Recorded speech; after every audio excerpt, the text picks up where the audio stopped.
नमस्कार दोस्तों, क्या आप अपनी आंखों का चश्मा उतरवाने के लिए लेसिक के बारे में सोच रहे हैं? मैं doctor Akshay Mitra, cornea and refractive surgeon, Mitra eye hospital, LASIK से रिलेटेड मन में चल रहे सभी सवालों के जवाब देने की पूरी कोशिश करूंगा। सबसे पहला सवाल जो हमसे पूछा जाता है वो होता है कि किस उम्र में लेसिक करवानी चाहिए। तो दोस्तों, इसका जवाब मैं देना चाहूँगा। अक्सर जो बच्चों का चश्मे का नंबर होता है वो 18 से 20 साल की उम्र तक आके स्टेबल हो जाता है। तो लेसिक की जो बेस्ट उम्र है वो 18 से 20 साल ही होती है, ताकि एक बार चश्मा उतरवाने के बाद दोबारा बच्चे का चश्मे का नंबर ना आए। इसीलिए हम यही रेकमेंड करते हैं कि लेसिक 20 साल के बाद ही करवाएं। दूसरा पूछे जाने वाला सवाल जो होता है वो ये होता है, क्या लेसिक हमारे लिए सेफ है? इसके लिए मैं बताना चाहूँगा, लेसिक करने से पहले ही हम हर पेशेंट का फिटनेस टेस्ट करते हैं। उसमें अगर पेशेंट फिट आता है तब उसकी लेसिक 100% सेफ होती है। अगर पेशेंट फिट नहीं होता तो उन्हें भी घबराने की ज़रूरत नहीं होती। उनके लिए हम दूसरे प्रोसीजर्स करते हैं, जैसे कि ICL। तो एक बार अपना फिटनेस टेस्ट हमेशा लेसिक से पहले ज़रूर कराएं। तीसरा पूछे जाने वाला सवाल जो होता है वो होता है कि क्या लेसिक करवाने के बाद उनके चश्मे का नंबर दोबारा भी आ सकता है? तो इसके लिए मैं बताना चाहूँगा, यदि पेशेंट का नंबर 5 या 6 से कम है तो ऐसे में उनका लेज़र करवाने के बाद दोबारा चश्मा आने की संभावना ऑलमोस्ट निल होती है। लेकिन अगर पेशेंट का नंबर 6 से अधिक है तो कुछ लोगों में आने वाले में भी कुछ 4-5 कुछ सालों के बाद थोड़ा बहुत नंबर चश्मे का आ सकता है। ऐसे में भी उनको घबराने की ज़रूरत नहीं होती। ऐसे में हम दोबारा स्कैनिंग करते हैं। अगर पेशेंट फिट होता है तो उस पेशेंट की दोबारा लेसिक भी कर सकते हैं। चौथा बहुत ही इम्पॉर्टेंट सवाल जो हमसे पूछा जाता है वो है कि पेशेंट के लिए कौन सी तरह की लेज़र सबसे ज़्यादा अच्छी है। मैं बताना चाहूँगा, अक्सर लोग इंटरनेट पे सर्च करके हमारे पास आते हैं, जैसे कि अलग अलग तरह की विधि सर्च करके आते हैं, जैसे कि PRK, SMILE, Contoura, epi LASIK, blade free LASIK.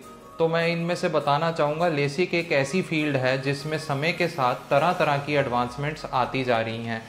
तो आप ज़रूर नेट पे सर्च करें और अपने डॉक्टर से पूछें, तो आपको यही पता लगेगा। आज की डेट में जो सबसे लेटेस्ट टेक्नोलॉजी है उसका नाम है कंटूरा विजन टेक्नोलॉजी। ये टेक्नोलॉजी पंजाब में सबसे पहली बार मित्रा आई हॉस्पिटल फगवाड़ा में ही लगाई गई है। इसका फ़ायदा ये है कि जो नॉर्मल लेसिक होती है उससे हम चश्मा उतारने के बाद पेशेंट को उतनी ही नज़र दे पाते हैं जितनी उनकी चश्मे के साथ थी। लेकिन कंटूरा विजन टेक्नोलॉजी के बाद पेशेंट की नज़र चश्मे के मुकाबले एक स्टेप और ऊपर हो जाती है। और इसका एडवांटेज मेजर ये रहता है कि पेशेंट को बाद में कुछ कलर्ड हेलोज या नाइट ग्लेयर या कोई रीडिंग डिफ़िकल्टी भी नहीं आती। तो ये एक तरह से जो नॉर्मल लेज़र है उससे काफ़ी ज़्यादा एडवांस टेक्नोलॉजी है, और मैं आपको सजेस्ट करूंगा कि प्रेफरेबली कंटूरा विजन कराने के बारे में ही सोचें। एक और जो बहुत ही इम्पॉर्टेंट क्वेरी होती है पेशेंट्स की वो ये होती है कि लेज़र करवाने के बाद कितने दिनों के बाद वो लोग अपने काम पे जा सकते हैं। तो इसके लिए मैं बताना चाहूँगा, लेज़र करवाने के इमीडिएटली बाद नेक्स्ट डे आप अपने काम पे जा सकते हैं। बस थोड़ी सी प्रिकॉशन रखनी होती है, जैसे कुछ दिनों के लिए अपनी आँखों को ज़ोर से मलना नहीं होता और अपनी आँखों को धूल मिट्टी से बचाना होता है। तो जैसे आप अगर बाइक पे ट्रैवल करते हैं या फिर कहीं बाहर जा रहे हैं तो एक काला चश्मा या हेलमेट ज़रूर लगाएं। एक और बहुत ही इम्पॉर्टेंट चीज़ जो मैं बताना चाहूँगा कि कुछ बच्चे ऐसे होते हैं जिनका बचपन से ही सपना होता है या आर्मी में जाए या पायलट बने या पुलिस में भर्ती हों, बट चश्मे की वजह से वो ऐसा नहीं कर पाते हैं। उन लोगों को घबराने की ज़रूरत नहीं है। हमारे पास बहुत से ऐसे मरीज़ हैं जो अपनी आँखों का लेज़र द्वारा चश्मा उतरवा के इन एग्ज़ाम्स में अपीयर होके भर्ती में सिलेक्ट हो गए हैं।